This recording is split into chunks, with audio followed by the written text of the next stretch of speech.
செவிலியர்களுக்கு இதை விட கொடுமையாக நினைச்சு அவங்களை வந்து 5 நாட்கள் ஒரு மண்டபத்தில் அடைச்சி வச்சு அவங்களுக்கு அடிப்படை வசதி கூட இல்லாமல் கஷ்டப்பட்டாங்க. ஒரு ஒரு போராட்டத்தை எப்படி ஹேண்டில் பண்ணணும்னு கூட இங்கே இருக்கிற அரசுக்கும் இங்கே இருக்கிற அரசு அதிகாரிகளுக்கும் தெரியலையான்றதான் ஒரு கேள்விக்குறியா இருக்கு. 1500 ரூபாய் வச்சு அவர் வந்து இன்னைக்கு இருக்கிற ஒரு நாளைக்கு ஒரு வேளை உணவை கூட எடுத்துக்கொள்ள முடியாத ஒரு சூழ்நிலை இருக்கும். இதுல மாற்றுத்திறனாளி எப்படி அவங்களுடைய வாழ்க்கையை நடத்த முடியும்? ஒரு உச்சக்கட்ட அழுத்தத்திற்கு கேப்டன் அவர்களை வந்து திமுக வச்சிருந்தது. அவருடைய கூட்டணி வச்சது வந்து அவருடைய தொண்டர்களும் அவரை நேசித்த மக்கள் யாரும் அதை ஒரு நாள் கூட ஏற்றுக்கொள்ள மாட்டார்கள். கேப்டனை நேசிக்கிறவர்கள் அனைவருக்கும் தெரியும். இந்த கூட்டணியை அவருடைய தொண்டர்களோ அவரை நேசித்த ஒரு நபர் கூட ஏற்றுக்கொள்ள மாட்டார். அவங்களுடைய பயத்தை பார்த்தால் அவங்க 200 இடங்கள் ஜெயிக்கிற மாதிரியான இருக்கு. என்னைக்காவது சிஎம் வந்து கடந்த ஒரு வருஷத்துல 200 இடம் ஜெயிக்கிறேன்னு சொல்லியிருக்காரா? அவருக்கு தெரியும் உள்ள நிலைமை.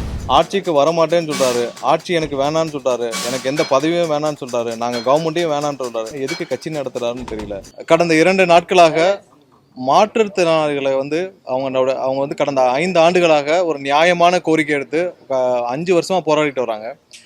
கடந்த 5 ஆண்டுகளாக வந்து மாற்றுத்திறனாளி ஒவ்வொரு இடத்துலையும் அவங்க வந்து வடபழனியில் ஒரு போராட்டம்ல அவங்கள வந்து மிகவும் கொடுமையாக இந்த அரசு காவல்துறை நடத்தியது. இப்போவும் பார்த்தீங்கன்னா இந்த 5 வருஷம் முடிவில் இப்போவும் பார்த்தீங்கன்னா கடந்த 2 நாட்களுக்கு முன்னால் அவர்களை வந்து இரவு முழுவதும் அவங்கள எல்லாம் ஒரு பஸ்ஸில் வச்சு 10க்கும் மேற்பட்ட பஸ்களில் பேருந்துகளில் வச்சு சென்னை முழுவதும் சுற்றி வந்து அவங்கள வந்து எல்லா இடத்துலையும் கடுமையாக தாக்கப்பட்டு அவங்கள பல பேர் வந்து எங்கே இருக்கிறாங்கன்னு அவங்களுக்குள்ளே தெரியல, எந்த இடத்துல வச்சுருக்காங்கன்னு தெரியல. ஏன்னா இது வந்து ஒரு தொடர்கதையாக இருக்குது. ஒரு போராட்டம் இல்லை, எல்லா தரப்பு மக்களும் போராட்டம் பண்ணி முடிச்சிட்டாங்க. செவிலியர்களுக்கு இதை விட கொடுமையாக நினைச்சு அவங்களை வந்து 5 நாட்கள் ஒரு மண்டபத்தில் அடைச்சி வச்சு அவங்களுக்கு அடிப்படை வசதி கூட இல்லாமல் கஷ்டப்பட்டாங்க. எல்லா தரப்பு மக்களும் ஆசிரியர்கள்லாம் வந்து 5 வருஷமாக தொகுப்பூதிய ஆசிரியர்கள் பட்ட கஷ்டம் யாருமே நினைச்சு பார்க்க கூட முடியாது. ஏன்னா அவங்க போராட்டம் நடத்திட்டு இருக்கிறப்ப அவங்களுக்கு வந்து ஒரு அடிப்படை ஒரு வசதி கூட கிடைக்க முடியாத அளவுக்கு, அவங்களுக்கு ஒரு கழிப்பறை கூட செல்ல முடியாத அளவுக்கு அவங்க வந்து தடுக்கப்பட்டார்கள். ஸோ ஒரு போராட்டத்தை எப்படி ஹேண்டில் பண்ணணும்னு கூட இங்கே இருக்கிற அரசுக்கும் இங்கே இருக்கிற அரசு அதிகாரிகளுக்கும் தெரியலையான்றதான் ஒரு பெரிய கேள்விக்குறியா இருக்கு. ஏன்னா ஒரு போராட்டம் பண்றவங்களுக்கு அவங்களுக்கு கண்டிப்பாக அந்த உரிமை இருக்குது. அவங்க அனுமதி வாங்கிட்டு தான் போராட்டம் பண்றாங்க, அனுமதிக்கப்பட்ட இடத்துல தான் போராட்டம் பண்றாங்க. ஸோ அவங்க அரசுக்கு எதிராக கோரிக்கை கொடுக்குறாங்கன்னா நீங்க ஏற்கனவே கொடுத்த வாக்குறுதியை நிறைவேற்றவில்லைன்னா அவங்க அந்த கோரிக்கை எடுத்து போராட்டம் பண்றாங்க. ஸோ இதுல இன்னொரு விஷயம் என்னன்னா, கே பாலகிருஷ்ணன் அவர்கள், அதாவது கம்யூனிஸ்ட் கட்சியுடைய முன்னாள் தலைவர், அவருடைய மனைவியும் அவங்க வந்து ஆதரவு தெரிவிப்பதற்காக சென்றிருக்கிறார்கள். அவரையும் சேர்த்து கைது செய்து அவரையும் தாக்கி அவர் வந்து மருத்துவமனையில் அனுமதிக்கப்பட்டுள்ளார். இது அனைத்தும் வன்மையாக கண்டிக்கத்தக்கது. மற்ற மாநிலங்கள்லாம் வந்து மாற்றுத்திறனாளிகளுக்கு 6000 7000ன்னு கொடுக்குறப்ப தமிழகத்தில் மட்டும் 1500 ரூபா கொடுத்துட்டு வராங்க ஆண்களுக்கு. 1500 ரூபாய் வச்சு அவர் வந்து இன்னைக்கு இருக்கிற ஒரு நாளைக்கு ஒரு வேளை உணவை கூட எடுத்துக்கொள்ள முடியாத ஒரு சூழ்நிலை இருக்கும். இதில் மாற்றுத்திறனாளி எப்படி அவங்களுடைய வாழ்க்கையை நடத்த முடியும்? அவர்களுக்கு நீங்கள் ஏதாவது ஒரு இடத்துல நீங்கள் வேலை வாய்ப்புகளில் முன்னுரிமை கொடுத்துருக்கணும். எல்லா இடத்துல அவங்களுக்கு படிப்புக்கு ஏற்ற வேலை வாய்ப்புகளில் முன்னுரிமை கொடுக்கணும். ஒன்றும் பெரிய விஷயங்களை ஒரு சின்ன ஜீவோ இங்கே இருக்கிற லட்சக்கணக்கான மாற்றுத்திறனாளிகளுக்கு அவர்களுடைய வாழ்க்கையை உயர்த்த உதவும். அவர்களுக்கு வந்து இந்த சமுதாயமும் இந்த அரசும் தான் உதவியாக துணை புரிய வேண்டும். அதை வந்து ஒரு அரசே வந்து அவர்களை எதிரியை போல அகதியை போல நடத்துவது வன்மையாக கண்டிக்கத்தக்கது.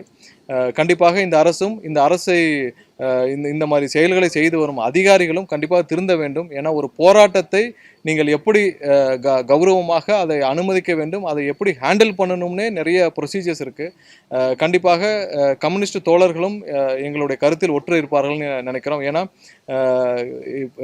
ஒரு நியாயமான போராட்டத்தை இந்தியாவிற்கே கற்றுக் கொடுத்தவர்கள் கம்யூனிஸ்ட் தோழர்கள். அவர்களும் கண்டிப்பாக எங்களுடைய இந்த கருத்தில் ஒற்று இருப்பார்கள்னு நினைக்கிறோம். இது வன்மையாக கண்டிக்கத்தக்கது. வேற ஏதாவது கேள்வி இருந்தா? இதுவரை இல்லாத சமயத்துல இப்ப பல சங்கங்கள் பல அமைப்புகள் போராட்டம் ரொம்ப நாளாவே நடத்திட்டு வராங்க. ஆனா இந்த கடந்த 2-3 நாட்களா, கடந்த ஒரு வார காலமா தமிழக வெற்றி கழகம் இது போன்ற போராட்டங்களுக்கு ஆர்ப்பாட்டங்களுக்கு, குறிப்பா இந்த மாற்றுத்திறனாளிகளாகட்டும், கௌரவ விரிவுரையாளர்கள் சங்கம், இப்படி தொடர்ந்து இப்ப தேர்தலை ஒட்டி இருக்கக்கூடிய சமயத்துல இது போன்ற போராட்டங்களுக்கு ஆதரவு தெரிவிப்பது எதனால? இல்லை, எந்த காலகட்டத்திலையும் இந்த நியாயமான கோரிக்கை ஏற்று வந்த போராட்டங்கள் அனைத்துக்கும் நாங்கள் ஆதரவு தெரிவிச்சிருக்கோம். தூய்மை பணியாளருக்கு நாங்கள் நேரில் சென்றோம். அவர்களும் வந்து எங்களுடைய தலைவரை பார்த்தார். பரந்தூர் போராட்ட குழுவினர் எங்களுடைய தலைவரை வந்து சந்தித்தார்கள். ஸோ நியாயமான கோரிக்கைகள், மக்களுடைய கோரிக்கைகள், இந்த அரசால் ஏமாற்றப்பட்டவர்கள் வந்து கண்டிப்பாக அனைத்து கோரிக்கைகளுக்கும் நாங்கள் வந்து கண்டிப்பாக சென்று நாங்கள் சந்திச்சிருக்கிறோம். கண்டிப்பாக மக்களுடன் இருக்கிறது தான் எங்களுடைய கட்சி முழுமையாக எங்களோட மக்களோட இருக்குன்றது மாற்றுக்கத்தில். அதாவது ஒவ்வொரு கட்சியும் எதுக்கு ஆரம்பிக்கிறாங்கன்றது எல்லாருக்கும் தெரியும். ஒவ்வொரு கட்சியும் ஒரு நல்ல எண்ணத்தோட மக்களுக்கு ஏதாவது செய்யணுன்ற ஒரு எண்ணத்தோட தான் கட்சி ஆரம்பிப்பாங்க. ஆனால் இன்னைக்கு வந்து திரு கேப்டன் அவர்கள் வந்து ஆரம்பித்த ஒரு இயக்கம், அவர் இந்த கட்சியை ஆரம்பித்ததே எப்படின்னா, திமுக போன்ற ஒரு ஒரு சமூக விரோத ஒரு ஒரு அரசை அகற்ற வேண்டும், ஒரு ஊழல்வாத அரசை அகற்ற வேண்டும், இந்த மாதிரியான ஒரு குடும்ப அரசை அகற்ற வேண்டும் தான் கேப்டன் விஜயகாந்த் அவர்கள் அவருடைய வாழ்நாள் முழுவதும் போராடிட்டு வந்தார். அவருடைய வாழ்நாள் முழுவதும் அவருக்கு வந்து கடைசி வரை அவருடைய உயிர் மூச்சு இருக்கும் வரை அவருக்கு வந்து திமுகவால் கொடுக்கப்பட்ட அழுத்தங்கள் தமிழக மக்கள் அனைவரும், நீங்கள் எல்லாம் அனைவரும் நன்கு அறிவீர்கள். ஏன்னா ஒவ்வொரு நாளும் அவர் மேலே நூற்றுக்கணக்கான வழக்குகள் இருந்துச்சு. அவருடைய வாழ்க்கையில் தினமும் வந்து கோர்ட்டுக்கு தான் போயிட்டு வந்துட்டே இருந்தார். அவர் திமுக அரசு இருக்கிறப்ப ஒவ்வொரு நாளும் அவருடைய ஒரு ப்ராப்பர்ட்டியாக இருக்கட்டும், அவருடைய சொத்துக்களை முடக்கும் வேலைகளை திமுக செஞ்சாங்க, அவருடைய கட்சியை முடக்கும் வேலை செஞ்சாங்க, அவருடைய அரசியல் வாழ்க்கையை முடிக்கிறதுக்கு திமுக வந்து அவ்வளவு ஆவர்த்தனங்கள் செஞ்சாங்க. அவரை வந்து அரசியலிருந்து அகற்ற திமுக அவ்வளவு முயற்சிகள் செஞ்சது. ஒரு ஒரு உச்சக்கட்ட அழுத்தத்திற்கு கேப்டன் அவர்களை வந்து திமுக வச்சிருந்தது. அவருடைய வாழ்க்கை முழுவதும் அவர் போராடி எதற்காக யாரை அகற்ற வேண்டும் என்று போராட்டினார்களோ அவருடைய கூட்டணி வச்சது வந்து அவருடைய தொண்டர்களும் அவரை நேசித்த மக்கள் யாரும் அதை ஒரு பொருட்டு கூட ஒரு நாள் கூட ஏற்றுக்கொள்ள மாட்டார்கள். ஒரு விஷயம் என்ன பார்க்கணும்னா, இவங்க எல்லாம் வந்து இன்னைக்கு கட்சி ஆரம்பிச்சிருக்காங்க, இந்த கூட்டணி வச்சிருக்காங்க. முன்னாடிலாம் கட்சி ஆரம்பித்தா ஏதோ மக்களுக்கு நல்லது செய்யணும், ஏதாவது செய்யணும்னு நினச்சி ஒரு கட்சி ஒரு கூட்டணிகள் ஃபார்ம் பண்ணப்படும். இன்றைக்கெலாம் எல்லாம் வந்து ஒரு ப்ரைவேட் லிமிடெட், ஒவ்வொரு குடும்பத்தோடைய ப்ரைவேட் லிமிடெட் கம்பெனி மாதிரி ஆயிடுச்சு. ஸோ அந்த குடும்பங்கள்லாம் சேர்ந்து அவங்களுக்கு என்ன ப்ராஃபிட் கிடைக்குதோ, என்ன ஒவ்வொரு இடத்துலையும் என்ன வந்து லாபம் கிடைக்குதோ அந்த லாப நோக்கத்தோடு ஒவ்வொரு கூட்டணியும் வைக்கப்படுது.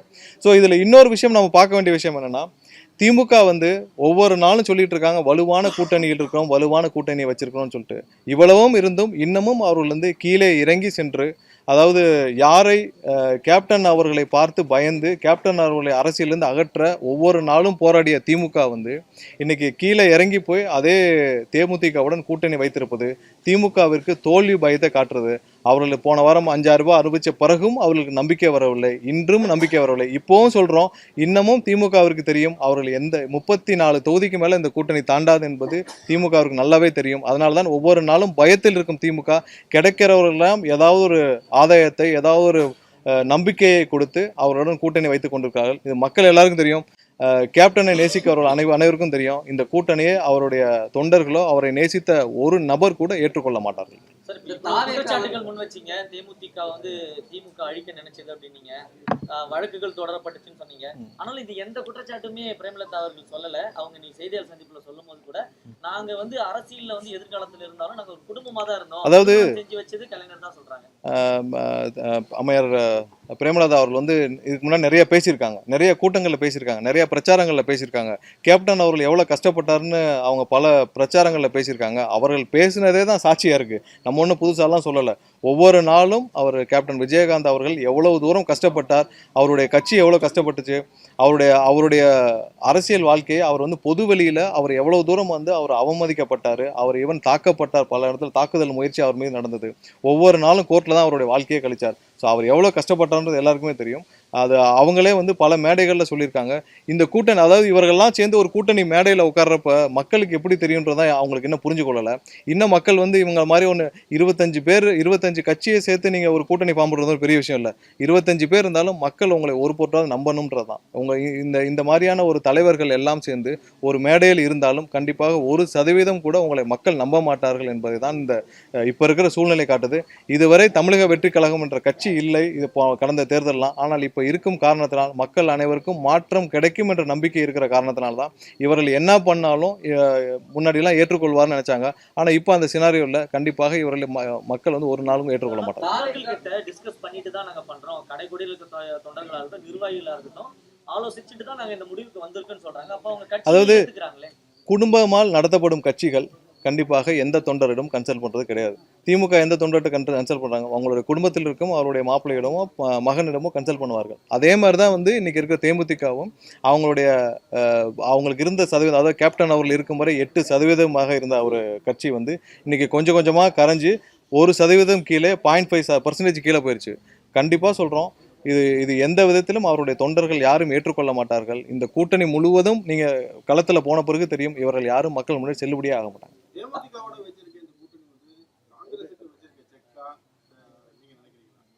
இல்லை அவர்கள் இது முதலாவதா திமுகவுக்கான தோல்வி பயத்தை காட்டுது. ஏன்னா திமுக வந்து எல்லாம் இருந்தும் நாங்கள் வலுவான கூட்டணி இருக்கோம்னு சொல்றாங்க. வலுவான கூட்டணி இருந்தும் மேலும் ஏன் அவர்கள் வந்து இன்னைக்கு இறங்கி போய் அவர்கள் எதிர்க்கக்கூடிய ஒரு கட்சியை நாடி அவங்க கூட்டணி வைக்க வேண்டும்.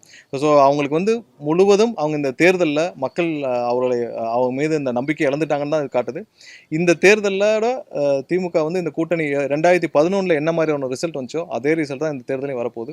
கண்டிப்பாக 34 தொகுதி அதிகபட்சம். எங்கள் எல்லாருடைய ரிப்போர்ட்டும் அப்படி தான் இருக்குது. திமுகவிற்கும் அவங்களுடைய ரிப்போர்ட் தெரியும். 34 தொகுதிகளே அந்த கூட்டணி தாண்டாது. அதனால் அந்த தோல்வி பயத்தால் தான் 0.5% கிடைச்சா கூட இல்லை 1% இருக்கும் கட்சியை கூட தேடி போய் கூட்டணி வைக்க வேண்டிய ஒரே காரணம் திமுகவுடைய தோல்வி பயம் தான். தேமுதிகவுடன் தாவேகா கூட்டணி வைக்க விரும்புச்சா பேச்சுவார்த்தைகள் ஏதாவது போனுச்சா? இல்லை அந்த மாதிரியான எந்த பேச்சுவார்த்தையும் இது எங்கள் சைட்லேருந்து எதுவும் இல்லை. ஏன்னா எங்களால் வந்து எங்களுடைய தலைவருடைய பாலிசி எல்லாம் தெரியும், எங்களுடைய கொள்கை எல்லாம் தெரியும். இதோட ஒற்று வரவர்கள் மட்டுமே தான் எங்களுடைய கூட்டணியை வைக்க முடியும். ஸோ அந்த மாதிரியான எந்த முயற்சிகளும் இதுக்கு முன்னால் நடைபெறவில்லை. காங்கிரஸ் அப்ரோச் பண்ணுற பட்சத்தில் ஏற்றுக்குவீங்களா சார் கூட்டணி? இல்லை கூட்டணி சம்பந்தப்பட்ட எந்த விஷயமும் ஏதாவது ஒரு முடிவுகள் எடுக்கப்பட்டால் எங்களுடைய தலைவர் தான் அறிவிப்பார். அதுக்குன்னு காலகட்டங்கள் இருக்குது. இன்னும் 2-3 வாரங்கள் இருக்குது. கடந்த தேர்தலில் எல்லாரும் பார்த்துருப்பீங்க. நாமினேஷன் தாக்கல் ஆரம்பித்த பிறகு கூட நமக்கான நேரங்கள் இருக்கும். கடைசி நாள் வரைக்கும் கூட கூட்டணி மாற்றங்கள் இருக்கும். கடைசி நாள் கூட வேட்பாளர் அறிவிக்கப்பட்டு எல்லாரும் நாமினேஷன் தாக்கல் பண்ணியிருக்காங்க. நாட்கள் இன்னும் அதிகமாக இருக்குது, இன்னும் நேரங்கள் அதிகமாக இருக்குது. கண்டிப்பாக மக்கள் செல்வாக்கு யாருக்கு இருக்குன்னு எல்லாருக்கும் தெரியும். ஸோ அதன் அடிப்படையில் நிர்வாகிகள் பேசுறாங்களா சார்? காங்கிரஸ் டெல்லி நிர்வாகிகளோட பேசுறாங்களா? காத்துறதுக்கான என்ன அஷ்யூரன்ஸ் இருக்கு? இல்லை ஏதாவது ஒரு அஃபிஷியல் ஒரு ஒரு அஃபிஷியலான சந்திப்புகள் இல்லை அஃபிஷியலான ஏதாவது ஒரு முடிவுகள் எடுக்கப்பட்டால் எங்களுடைய தலைவர் மூலியமாக அறிவிப்புகள் வரும். மற்றபடி எந்த ரூமர்ஸ்க்கும் நம்ம பதில் சொல்ல முடிவு வந்து கூட்டணி குறித்த முடிவு தலைவர் தான் எடுப்பாரு. அதை உறுதிபட சொல்லிட்டீங்க. ஆனா இப்போ வந்து கொள்கை எதிரி அரசியல் எதிரோட ஒருபோதும் கூட்டணி இல்லைன்னு சொல்லியிருக்கீங்க. ஒரு டிசைன் இருக்கு இல்லையா, அந்த மாதிரி காங்கிரஸுக்கு இருக்கா? இல்ல கூட்டணி வைக்கிறதுக்கான சாத்தியக்கூறுகள் இருக்கா? இல்லை கூட்டணி சம்பந்தப்பட்ட முடிவுகள் கண்டிப்பாக எங்களுடைய தலைவர் தான் எடுப்பார். அதுக்கான சாத்தியக்கூறுகள் வந்தால் அறிவிக்க போகிறோம். ஏன்னா சாத்தியக்கூறுகள் இல்லாமல் யாரும் எந்த ஸ்பெகுலேஷன்லையும் யாரும் அறிவிக்க முடியாது. அதுக்கான நேரமும் வரும். நேரம் வந்தப்போ எங்களுடைய தலைவர் அறிவிப்பார். 2 பெரிய கட்சிகளுமே பார்த்தீங்கன்னா அவங்களுடைய கூட்டணி கட்சிகள் ஓரளவுக்கு வாக்கு சதவீதம் பெறக்கூடிய கட்சிகள் அனைத்துமே பார்த்தீங்கன்னா எல்லா கட்சிகளும் அவங்களுடைய கூட்டணி எதிர்த்து செஞ்சுட்டாங்க. ஆனால் தாவேகாவுடைய ஆரம்ப கட்டத்திலேருந்து நிலைப்பாடு வந்து கூட்டணி ஆட்சி அப்படின்றது தான்.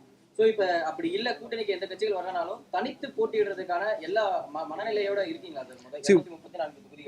ஒரு விஷயம் என்னன்னா, எல்லா கட்சியும் அவங்களுடைய கூட்டணி எதுக்காக கொண்டு போகிறாங்கன்னா, இப்போ நீங்கள் அதிமுக எடுத்துக்கொண்டீங்களா, அவங்களுக்கு வந்து சென்னையோ இல்லை நார்த்து சைட்லேயோ அவங்களுக்கு வந்து அவங்களுடைய வாக்குகள் கம்மியாக இருக்கும். நார்த்தில் இருக்கும், டெல்டாவில் இங்கெல்லாம் வாக்குகள் கம்மியாக இருக்கும். ஸோ அதனால் அதிமுக வந்து அதற்கு தேவையான வகையில் கூட்டணி வைப்பாங்க. இதில் திமுக பார்த்தீங்கன்னா சவுத்தில் அவங்களுக்கு கூட்டணி இருக்காது. அதில் கொங்கு சைடில் அந்த மாதிரி கட்சிகளோட கூட்டணி வைப்பாங்க. எங்களுடைய தலைவருக்கு மக்களுடைய ஆதரவு ஒரே மாதிரியாக ஒரே சீராக அனைத்து தொகுதியில் 234 தொகுதியிலும் ஒரே மாதிரியாக இருக்குது.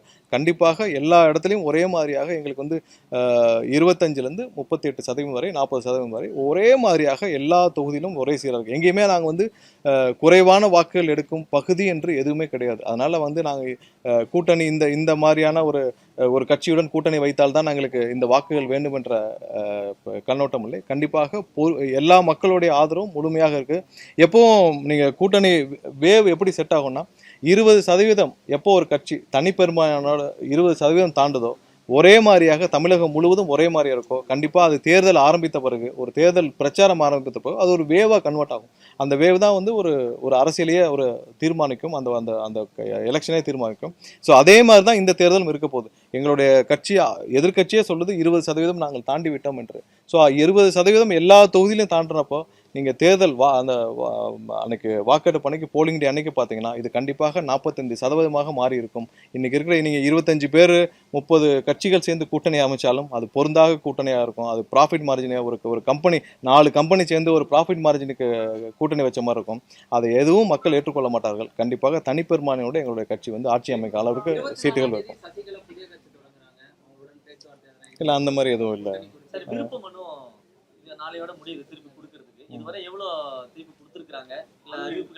இல்லை இன்னும் இப்போதான் வந்து கணக்கெடுக்கும் பணிகள் நடந்துட்டு இருக்கு. எங்களுடைய அலுவலகத்தில் எங்களுடைய பொதுச்செயலாளர் தலைமையில் கணக்கெடுப்பு பணிகள் நடந்துட்டு இருக்கு. இன்னும் ஒரு சில நாட்கள் இருக்கு. விருப்ப மனுக்கள் முடிஞ்ச பிறகு மொத்தமாக நாங்கள் வந்து அறிவிப்போம். இல்லை நீங்க அவங்களுடைய பயத்தை பார்த்தால் அவங்க 200 இடங்கள் ஜெயிக்கிற மாதிரியான இருக்கு. என்னைக்காவது சிஎம் வந்து கடந்த 1 வருஷத்துல 200 இடம் ஜெயிக்கிறேன்னு சொல்லியிருக்காரா? அவருக்கு தெரியும் உள்ள நிலைமை. இன்னைக்கு வந்து முதலமைச்சர் தெரியும் அவர் எத்தனை இடத்துல ஜெயிக்க முடியும், அவர்கள் எத்தனை இடத்துல ஜெயிக்க முடியாதுன்று. அதனால தான் ஒவ்வொரு நாளும் நீங்கள் பார்த்தீங்கன்னா அறிவிப்புகள் அது புதிய அறிவிப்புகள் வருது. ஒவ்வொரு நாளும் டெண்டர்கள் வந்து 4000 டெண்டருக்கு மேலே ஒரே மாதத்தில் கொடுத்து முடிக்கிறாங்க. ஸோ இவ்வளவு அவசரமாக அவர்கள் செயல்படுவதற்கு காரணமே அவங்க ஆட்சிக்கு வரமாட்டோம் என்று முதல்வருக்கு தெரியும், திமுகவுடைய முக்கிய தலைவர்களுக்கு தெரியும், எல்லாருக்கும் தெரியும், இங்கே இருக்கிற அதிகாரிகளுக்கும் தெரியும். ஸோ அந்த பயத்தில் தான் வந்து இருக்கிற வரை ஏதாவது ஒரு சின்ன சின்ன கட்சிகள் 0.5 கிடைச்சா கூட கூட்டணியில் சேர்க்கறதுக்கு முக்கிய காரணம் அவர்கள் ஆட்சிக்கு வரமாட்டார்கள் என்பதில் அவர்கள் நன்றாகவே தெரியும். விருப்ப மனு ஃபர்ஸ்ட் நாள் கொடுக்கும்போது 3 மணி நேரத்துல 10,000 விருப்ப மனு விநியோகம் பண்ணிட்டோம் அப்படின்னு சொன்னீங்க. ஆனா இப்போ வந்து அதை ஃபில் பண்ணி கொடுக்குறது ஒரு பெரிய லேக் இருக்கு அப்படின்றாங்க. ஏன் அதுல வந்து இல்லை 10 நாட்களுக்கு மேலே வந்து நாங்கள் விருப்ப மனுக்கள் பெறப்பட்டு வருது. இன்றைக்கி தான் வந்து அலுவலகத்தில் மிகப்பெரிய அளவில் விருப்ப மனுக்கள் பெறப்பட்டு நிறைய வந்து முடிஞ்சிருக்கு. நேற்றே வந்து கிட்டத்தட்ட 1000கணக்கான விருப்ப மனுக்கள் திரும்ப பெற்றிருக்கோம். ஸோ எல்லாம் கன்சல்டேஷன் பண்ணிட்டு இன்றைக்கி தான் கவுண்டிங் நடந்துட்டுருக்கு. கண்டிப்பாக பெரிய அளவில் நாங்கள் எதுக்குமே நீங்கள் பார்த்தீங்கன்னா நாங்கள் தொண்டர்களை எந்த ஒரு அனௌன்ஸ்மெண்ட்டும் இவ்வளோ நீங்கள் டிடி எடுத்து கொடுக்கணும், இல்லை இந்த மாதிரியான விருப்ப மனுக்கு என்னைக்கு எப்படி கொடுக்கணும், அதனால் எந்த அறிவிப்புகளும் கொடுக்கல. ஏன்னா தொண்டர்களுக்கு அவங்களாக ஆர்வமாக வரவங்களை மட்டும்தான் நாங்கள் வந்து வாங்கிக்கிறோம். ஸோ அந்த மாதிரி பொதுமக்களும் நிறைய பேர் வந்து ஆர்வமாக எடுத்துகிட்டு வந்து வாங்கியிருக்காங்க. ஸோ 10,000 ரூபாய் கட்டி டிடி எடுத்து கட்டி வாங்கிட்டு வராங்க. ஸோ அது சம்மந்தமாக நாங்கள் எந்த அஃபிஷியல் அறிவிப்பும் கொடுக்கல. அங்கங்கே வந்து வர்றவங்களுக்கு நாங்கள் தகவலாக தான் சொல்லி அனுப்பிச்சிடுவோம். ஏன்னா பெரிய அளவிலான மக்கள் முதல் நாளே 10,000 பேர் வந்து விருப்ப மனுக்கள் பெற்றிருந்தாங்க. ஸோ அந்த மாதிரி நிறைய பேர் வந்து ஆர்வமாக வந்து வாங்குறாங்க. ஸோ அவர்களுக்கு நாங்கள் அறிவிப்புகள் கொடுக்காமல் நிதானமாகத்தான் இந்த விஷயத்தை நாங்கள் கையாளுறோம். கண்டிப்பாக இப்போ நாளைக்கு முடிஞ்ச பிறகு ஒரு சில தினங்களை முடிஞ்ச பிறகு நாங்கள் மொத்தமாக கவுண்டிங் எடுத்தாங்க. பொதுமக்களுக்கு விநியோகம் பண்ண முடியாது, ஏன்னா நம்ம ஐடி வச்சிருக்கோம். எல்லாரும் மெம்பராக இருக்கவங்க தான் பொதுமக்கள், அதாவது பார்ட்டியில் நிர்வாகிகள் இல்லாதவர்கள் மெம்பராக இருக்காங்க, லட்சக்கணக்கானோர் மெம்பராக இருக்காங்க. அந்த மெம்பர்களில் ஒருத்தர் வந்து கண்டிப்பாக அவங்க வந்து டவுன்லோட் பண்ணி சப்மிட் பண்ணலாம். இறுதியாக ஒரு கேள்வி, சட்டமன்ற தேர்தலில் நீங்க போட்டியிடுறீங்களா? எந்த தொகுதியில்? இல்லை, அது எங்களுடைய தலைவர் தான் முடிவு செய்யணும். யார் இல்லை எல்லாருக்கும் கண்டிப்பாக என்ன செய்யணும்னு எங்கள் கட்சியில் எல்லாரும் என்ன செய்யணும்னு எங்கள் தலைவர் முடிவு செய்வார். எங்கள் தலைவர் என்ன முடிவு செய்கிறாரோ அதை நாங்கள் அனைவரும் ஏற்றுக்கொள்வோம்.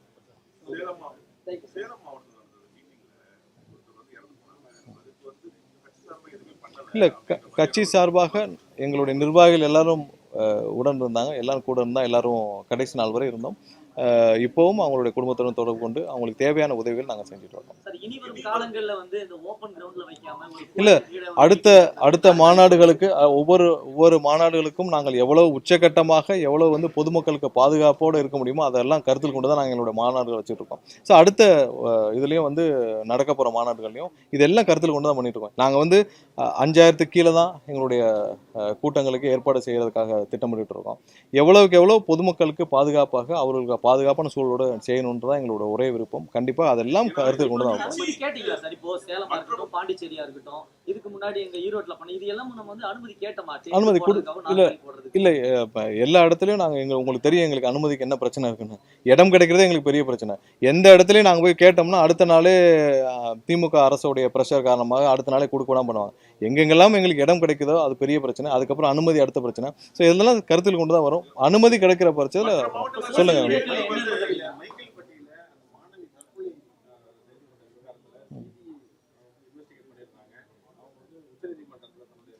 தாக்கல் பண்ணியிருக்காங்க.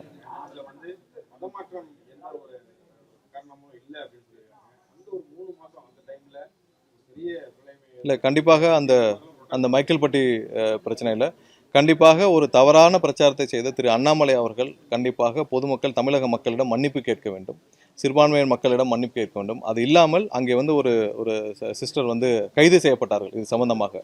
அவர் வந்து தேவையில்லாமல் 30 நாட்களுக்கு மேலே ஒரு அப்பாவி ஒருத்தர் சிறையில் இருந்திருக்கிறார். அவரிடமும் அவர் மன்னிப்பு கேட்க வேண்டும். ஏன்னா இந்த மாதிரியான ஒரு அவதூறை அவர் செய்திருக்கிறார். கண்டிப்பாக அவர் தமிழக மக்களிடமும் சிறுபான்மை மக்களிடமும் அந்த ஒரு கைது செய்யப்பட்ட ஒரு சகோதரியிடமும் கண்டிப்பாக திரு அண்ணாமலை அவர்கள் மன்னிப்பு கேட்க வேண்டும் என்று கேட்டுக்கொள்கிறேன். சார், இப்போ இந்த சேலம் கடைசியா முடிஞ்சது, அந்த கூட்டத்தில் என்ன சொல்றாங்கன்னா 12 மணி, அதாவது உச்சி வெயில்ல கண்டிப்பா கேட்டாங்க, அதனால கேட்டாதான் போலீஸ் கொடுத்தன்னு ஒரு விளக்கம் கொடுத்தாங்க. இல்ல 12 மணிலிருந்து 3 மணிக்குள்ள நாங்கள் அனுமதி கேட்டோம். 1 மணி நேரத்தில் நாங்கள் எங்களுடைய கூட்டத்தை முடிச்சுக்கிட்டோம். அடுத்தடுத்த கூட்டங்கள்ல எவ்வளவு சீக்கிரம் முடிக்க முடியுமோ முடிச்சிடறோம். வித் எல்லா பாதுகாப்போட கண்டிப்பா அடுத்த வர கூட்டங்களையும் நாங்கள் எவ்வளவு பாதுகாப்போட பொதுமக்களுக்கு பாதுகாப்போட பண்ண முடியுமோ அதை பண்ணுவோம்.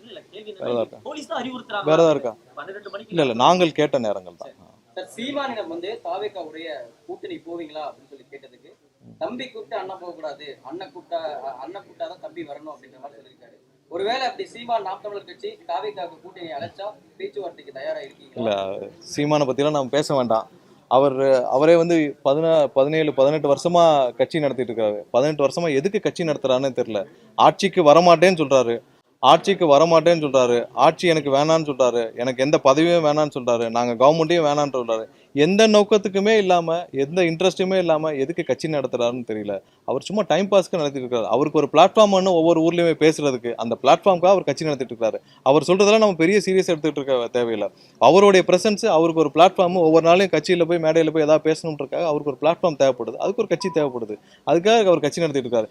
யாராவது நான் ஆட்சியில் வரமாட்டேன், எது கவர்மெண்ட்டே வேணாம், எதுவும் வேணாம், ஆனா நான் சும்மா இருப்பேன்னு சொல்லி ஒரு கட்சி நடத்துறத பார்த்துருக்கீங்களா? அப்படி நடத்திட்டு இருக்கிற 15 வருஷமா அவர் போய் நீங்க டெய்லி நம்ம போய் நீங்க சீரியஸா எடுக்க தான் அவர் இந்த மாதிரி தேவையில்லாமல் பேசிட்டு இருப்பாரு. அது நீங்க எடுத்துக்கவே வேண்டாம். நம்ம திமுக, பாஜக இந்த 2 கட்சிகளோடய கூட்டணி போக மாட்டோம் அப்படின்ற மாதிரி நாத்தாக்காவே சேர்த்திக்கலாமா சார் 3வது கட்சியா?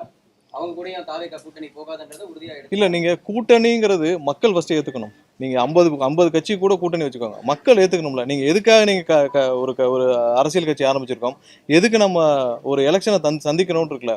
இதுக்கு முன்னாடி 2 ஆப்ஷன் தான் இருந்துச்சு. ஒண்ணு இந்த கூட்டணி, அந்த கூட்டணி. மக்கள் வேற வழி இல்லாம அவங்களுடைய எண்ணத்திற்கு போட்டுட்டு இருந்தாங்க, மாத்தி போட்டுட்டு இருந்தாங்க. ஆனால் இன்னைக்கு எல்லாருக்கும் ஒரு தெளிவு இருக்குது. ஒரு 70 வருஷம் கழிச்சு ஒரு மாற்றம் தேவைன்ற தெளிவு இருக்குது. அதனால இந்த தடவை இவங்க நினைக்கிற மாதிரி அவங்க எவ்வளவு கூட்டணி சேர்ந்தாலும், இல்ல 25 கட்சியோ 30 கட்சி சேர்ந்தாலும் மக்களுடைய நன்மதிப்பை பெறாமல், மக்களுடைய நம்பிக்கையை பெறாமல் எந்த கூட்டணியும் ஜெயிக்க போறதில்லை. நாங்க மட்டும் தான் இன்னைக்கு வந்து பாத்தீங்கன்னா பெருவாரியான வாக்குகளோட எங்களுடைய தலைவர் வந்து முதல்வர் ஆகிறது எந்த மாற்று கருத்தும் இல்லை.